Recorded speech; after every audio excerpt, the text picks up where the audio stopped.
What kind of rights do grandparents have when it comes to custody of their grandchildren? Well, grandparents don't have an entitlement to custody. The only people that have an absolute constitutional right to custody are, of course, the parents, either natural or adoptive. But in terms of grandparents, if they have had a role in the children's lives, they do have a right to petition for visitation.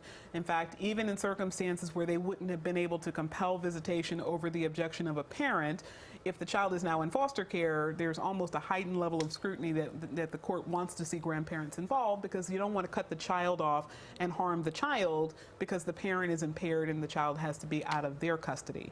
As for custody, I've seen grandparents say, well, if the child is not going to be with my daughter or son, I want to have custody myself.